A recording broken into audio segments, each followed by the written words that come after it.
Corinto. Primeira carta de Paulo à igreja de Corinto, capítulo 12. E o verso 1 em diante. Versículo 1 em diante diz assim: acerca dos dons espirituais. Os dons é carnais, gente? Paz, irmã Francisco. Acerca dos dons espirituais. Acerca dos dons carnais. É isso? Então os dons são vem do Espírito de Deus. Não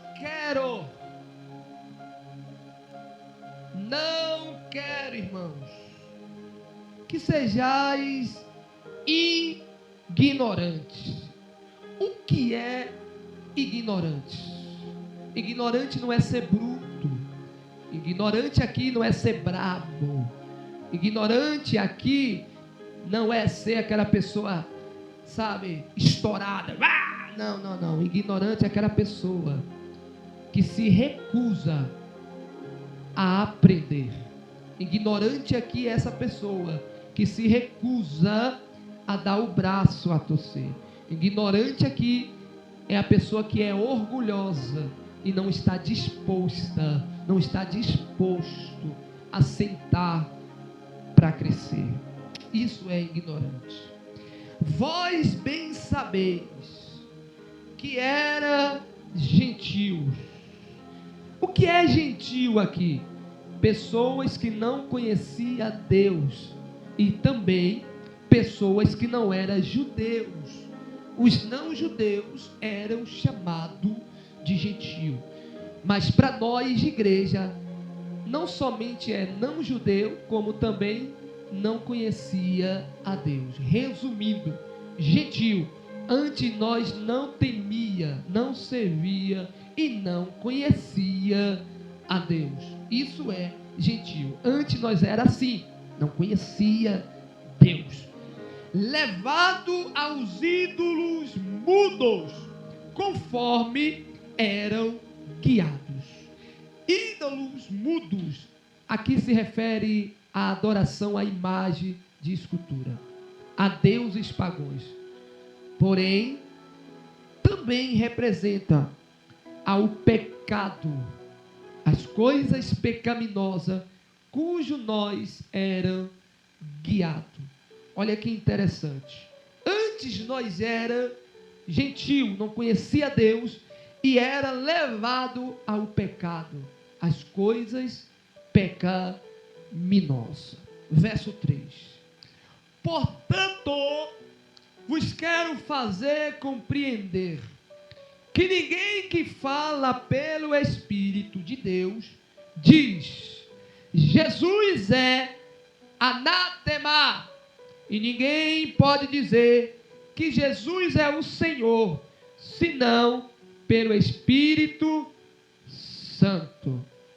Irmão, anátema é diferente de atalaia. Atalaia é um vigilante. Anátema é amaldiçoado. Quem não está em espírito, amaldiçoa Jesus. Quem não está em espírito, coloca a culpa dos seus problemas em Jesus. Quem não está em espírito, rejeita a Jesus. Mas quem está em espírito, ele vê, e por ele ver, ele diz: realmente, Jesus é o Senhor. Um exemplo nítido, porque eu vou ler e já vou pregando enquanto leio. Um exemplo nítido é quando os discípulos estão no barco com Jesus. Os discípulos se apavoram porque estavam observando a ventania, estavam observando o mar alto e não estavam vendo Jesus no barco. E quando eles veem Jesus no barco, eles querem dar ordem para Jesus. Jesus, o mar está se destruindo e tu está dormindo. Jesus, querendo ensinar Jesus. Enquanto tudo estava balançando, os discípulos apavorados, pois somos seres humanos. Jesus está. Jesus, o mundo está caindo e eu com isso. Ai, eu com isso. Por que, Jesus? Porque eu sei quem eu sou. E eu sei quem é meu Pai. Por que eu vou me apavorar?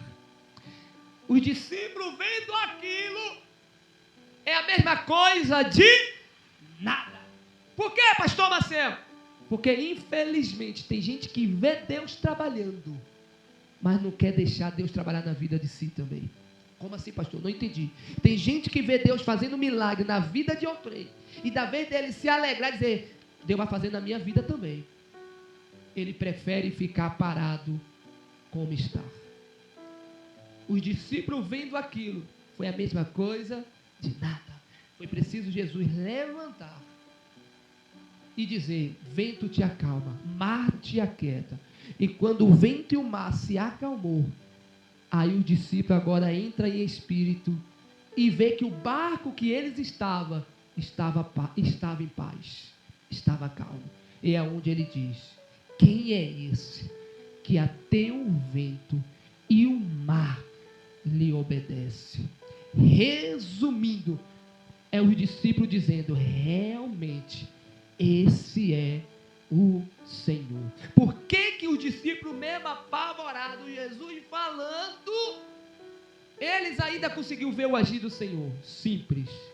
Porque mesmo o barco balançando, eles não pegando a visão de Jesus, do mundo está desmoronando e Jesus descansando. Mesmo ele pegando, mas não captando, não retendo para eles, eles não saíram do barco. Eles se apavoraram, mas ficaram no barco. Se desesperaram, mas ficaram no barco.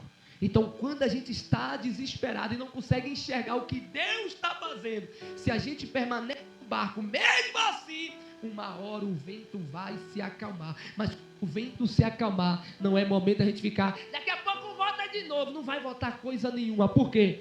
É só deixar Jesus continuar no barco. Ok. Verso 3. Verso 4 agora. Ora, há diversidade de dons, mas o Espírito é o mesmo. Não há somente um dom, há vários. Mas o Espírito que usa é o mesmo. Há diversidade de ministério, mas o Senhor é o mesmo. Ministério. Um tem ministério na palavra, outros na oração, outro na intercessão, outros no louvor, outro na lideranças, outro no dom de cura. Mas eu vou chegar aí. Mas o Espírito que usa cada um é o mesmo. Porque tem gente que fala, é a carne que está usando ela, é a carne que está usando ele, é o diabo que está usando ela, é o diabo que está usando ele. Cuidado, porque o pecado contra o Espírito Santo não tem perdão. E Jesus falou isso quando expulsava demônio. E os fariseus religiosos, fanáticos, santarrões diziam, é Beelzebu, o Deus da mosca, o demônio das moscas. E é onde Jesus diz, esse pecado não tem perdão. Dá para o diabo aquilo que é meu. O que eu estou fazendo, dizer que é o diabo que está fazendo. Resumindo, me chamar de diabo, me chamar de demônio, não tem perdão. Isso é muito sério. E há diversidade de operação, mas o mesmo Deus que opera em tudo e em todos. Mas a manifestação do Espírito é dada a cada um para o que for útil. Porque a um pelo Espírito é dado a palavra da sabedoria, e a outro pelo mesmo Espírito a palavra do conhecimento. Um já conseguiu a sabedoria, outro está tendo conhecimento de conhecer a sabedoria, mas o Espírito é o mesmo. Ninguém é melhor do que ninguém. E a outro pelo mesmo Espírito a fé. Já falei o que é fé. Palavra hebraica emunar. Emunar, convicção, perseverança. A fé é aquele que não desiste, que persevera. Isso é um dom. E a outro, pelo mesmo Espírito, os dons de curar. Tem gente que tem um dom de cura, mas é preciso tratar esse dom, cuidar desse dom, não desperdiçar o que Deus deu.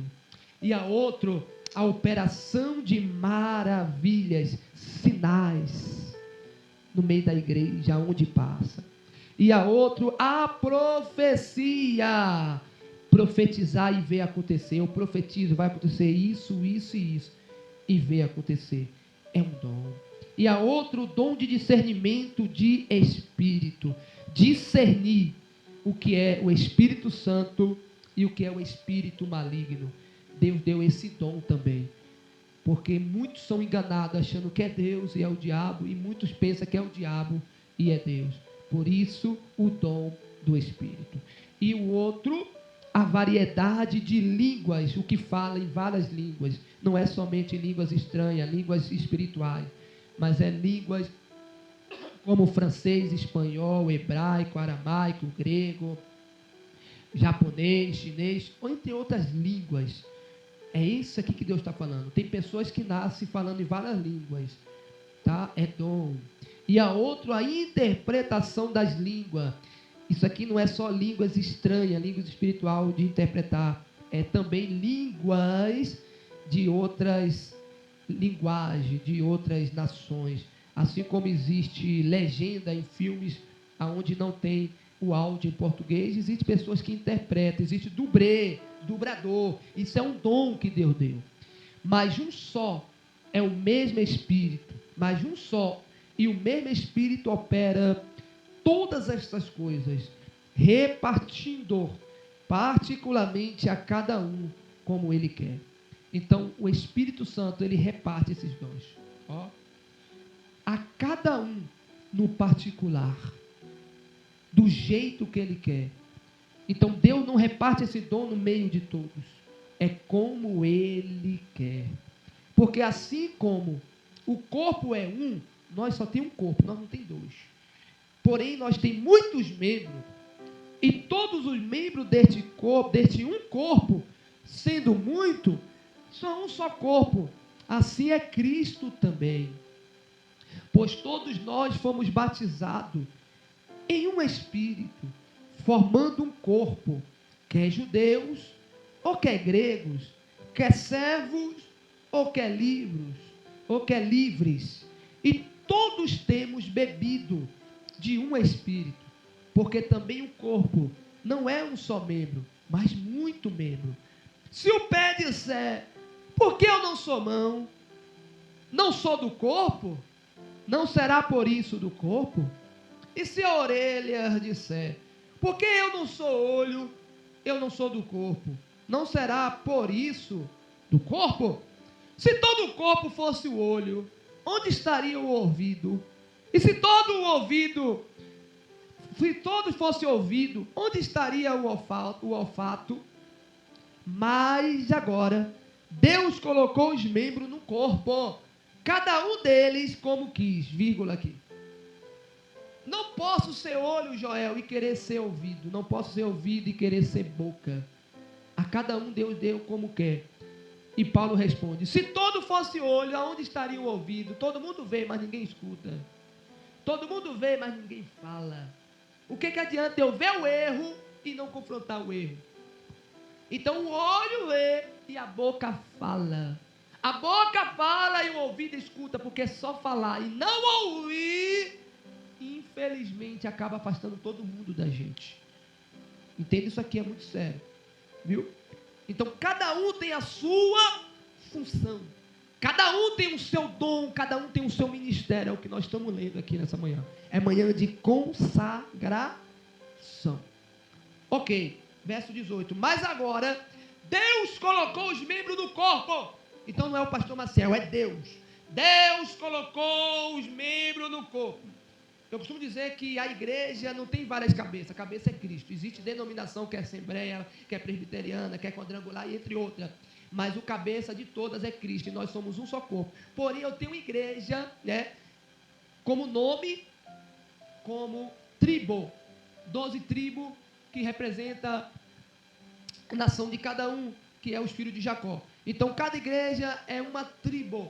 Cada tribo tem o seu jeito. A igreja dependente de Deus tem um jeito dela. A igreja assembleia tem um jeito deles. A Deus e amor tem um jeito deles. Isso é tribo, tá? Sua tribo. Porém, o cabeça de todos é Cristo. Cristo é a cabeça de todos. Porém, agora, Deus está falando aqui, dependente de Deus, Deus coloca agora os membros no corpo. Que corpo? Dependente de Deus. E o que é o corpo dependente de Deus? O corpo de Cristo. De que jeito? Desse jeito. Ninguém vai ser olho se não tiver boca. Ninguém vai ser boca se não tiver ouvido. Então, cada um vai estar no seu devido lugar. Boca é boca, ouvido é ouvido, nariz é nariz e olho é olho. Ok, verso 19. Se todos fossem um só membro, onde estaria o corpo? Aí que é o principal. Então, Paulo está dizendo aqui, inspirado pelo Espírito Santo. Se todos quisessem ser membros, aonde está o corpo? Cristo. Resumindo, então vai ter membro, mas não vai ter Cristo. Vai ter igreja, mas não vai ter o dono da igreja. E o principal da igreja é o corpo. Oh, glória! Porque o corpo recebe o que a cabeça manda. Então é Cristo, é o principal.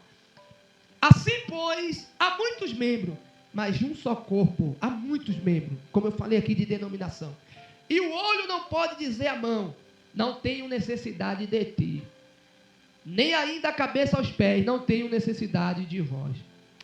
Olha que interessante, verso 21. Não podemos dizer, eu não preciso do diácono Israel. Eu não preciso do pastor Marcel. Não, eu não preciso da Andressa. Não, eu não preciso da Carolina. O que é que ele está dizendo? Um precisa do outro. A igreja precisa acordar e entender isso aqui. Ah, como eu queria pregar isso aqui no culto de obreiros, no culto de membro, aonde todo mundo está junto. Por quê, pastor? Onde toda a igreja está reunida. Por quê? Para que todos possam saber disso. Que nós precisamos um do outro. Verso 22. Não podemos dizer que não tenho necessidade de vocês. Tem. Ante os membros do corpo que parecem ser os mais fracos, são muito mais necessários. Meu Deus. Antes, os membros do corpo que parecem ser os mais fracos, são muito mais necessários. Resumindo, o diabo, ele deixa exatamente, oh glória, fraco quem é mais necessário na obra. Me explica, pastor. Ele vê a pessoa fazendo a diferença. Ele vê a pessoa se destacando. Ele vê a pessoa se envolvendo. O que o diabo faz? Vou oprimir até destruir ela. Vou oprimir até destruir ele. Aí Jesus chega e diz, esses são os mais necessários. Exatamente por isso que o diabo tenta colocar para baixo. Não é eu, é a palavra. E os que reputamos serem menos honrosos no corpo, o que é menos honroso faz diferença nenhuma. Ó, faz diferença nenhuma. A esses honramos muito mais. Oh glória. Como assim, pastor? O que parece ser menos é o que nós mais honramos. Não entendi, pastor, me explica. É o que o contexto diz. Existe parte do corpo que ninguém vê, mas é o que mais trabalha. Quer ver um exemplo? A igreja física, a parte financeira. Maioria dos grandes dizimistas e ofertantes da obra de Deus é aqueles que ninguém vê, mas é o que oferta e dizima no oculto.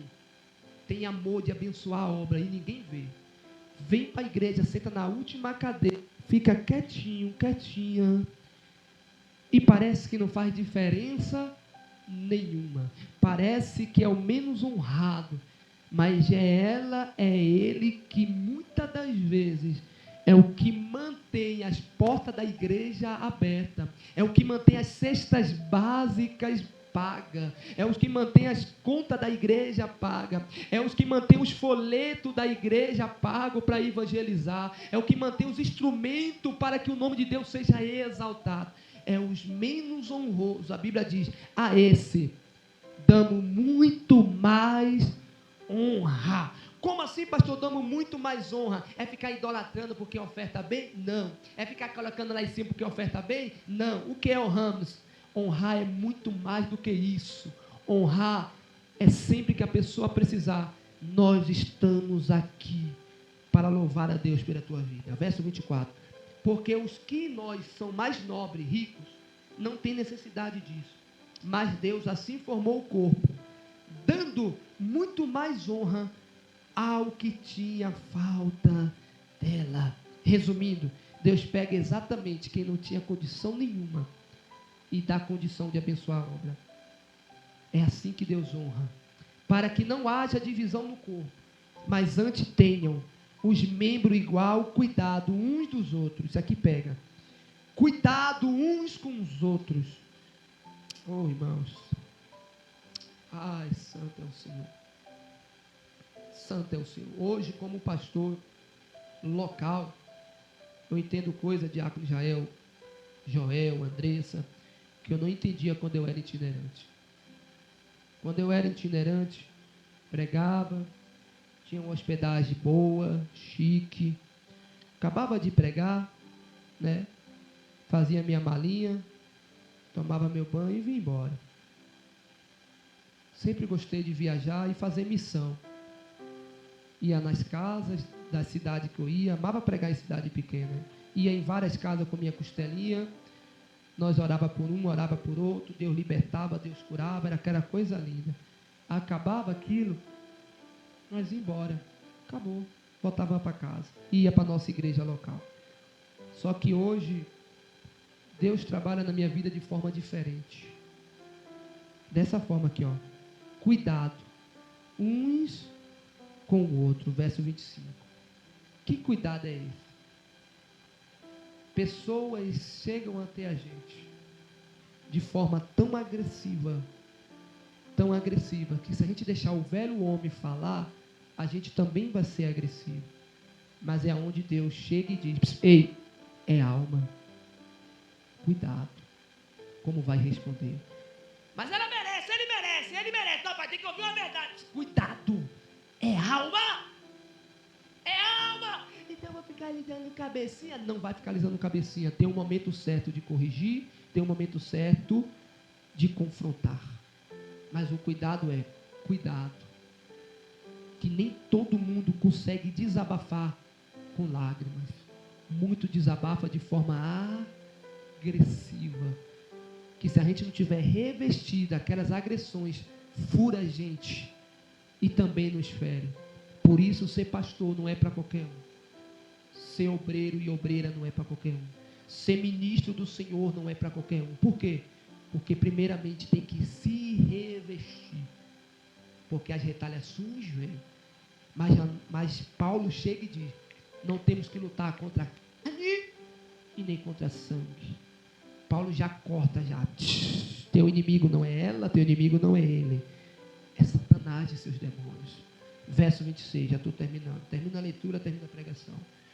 De maneira que, se um membro padece, todos os membros padecem com ele. E se um membro é honrado, todos os membros se regozijam, se alegram com ele. Resumindo, não existe igreja, Andressa, aonde um membro não está bem e toda a igreja está bem. Se eu não estou bem, diácono Israel, a igreja também não vai ficar bem. Há um detalhe aqui que a gente não pega, não guarda. Quando eu sou igreja, se eu não estou bem, a igreja inteira também não vai ficar bem. Se eu estou ferido, a igreja inteira será ferida. Precisamos ser como uma mãe que dá a vida pelo filho. Como é uma mãe que dá a vida pelo filho? É aquela mãe que pega um restinho de comida, dá para o filho pergunta: ô mãe, e a senhora, mãe? E a mãe com um sorriso no rosto: eu já comi, filha, pode comer. Oxe, já enchi a pança, ó. Mentira. Ela só não quer que o filho descobre que ela está com fome. A igreja é isso. Irmã, você está bem? Eu estou, irmã, não estou. Irmã, você está bem? Não estou, irmã. Fala a verdade, irmã, eu estou aqui para te ajudar. Então vamos se ajudar, irmã. Vamos se ajudar, irmã. Isso é igreja. Isso é igreja. Isso é igreja. Isso é igreja. É não ferir uns aos outros, mas dar a vida um pelos outros. Pastor, eu não estou bem, mas vou buscar. Vou buscar. Irmã, você não está bem? Eu não estou, mas vamos buscar, bora. Fica triste não, vamos comigo. Mas eu não estou bem, não tem problema. Vamos orar, vamos orar. Por quê? Porque nós não podemos ferir a igreja. Verso 27. Ora, vós sois o corpo de Cristo e seus membros em particular. Resumindo, quando eu sei que eu sou membro de Cristo, eu sei que o cabeça vai cuidar de mim. E no final, eu não vou contar derrota. Minha vida está uma desgraça. Minha vida está uma miséria. Ao contrário, eu vou contar a história verdadeira e de vitória. A minha vida estava um caos, mas Jesus, o cabeça, entrou e me colocou em cima. E a igreja inteira vai se alegrar e dizer: minha irmã conseguiu, a minha irmã venceu, o meu irmão venceu. Por quê? Porque ela não deixou a igreja ser ferida com a dor dele, com a dor dela, mas ela se levantou e disse: ninguém vai ser ferido com a minha dor, mas em nome de Jesus, todos vão se alegrar com a minha vitória. Aleluia! E uns pôs Deus na igreja, primeiramente apóstolo, e em segundo lugar, profeta, e em terceiro, doutores, depois milagres, depois dons de curar, socorros, governos e variedade de línguas. Porventura são todos apóstolos? São todos profetas? São todos doutores? Ou são todos operadores de milagre? Não, tem todos o dom de curar. Falam todos diversas línguas? Não. Interpretam todos? Também não. Portanto, procurai com zelo. Procurai com zelo os melhores. Os melhores dons. E eu vos mostrarei um caminho mais excelente. Fechei a Bíblia. Procurar melhores dons. E eu vos mostrarei os melhores caminhos, talento e dons. Pastor, não entendi. Vai entender agora. Se ficarmos no corpo, entender o que foi pregado aqui, nós vamos conhecer os caminhos que o mundo não conhece, aonde se cumpre o que o olho não viu, oh glória, o que o ouvido não ouviu, aleluia, e o que não chegou ao coração do homem, é o que está nos esperando para os que confiam nele. Fica de pé e aplauda Jesus bem forte. Oh glória. Meu Deus, aleluia. Vamos embora. Tem um café, tem um pãozinho ali. Você trouxe café, André? É café ou é chocolate? Bem, se o café não der, nós pegamos um refrigerante ali. Glória a Deus. Vamos orar a Deus. Tá, tem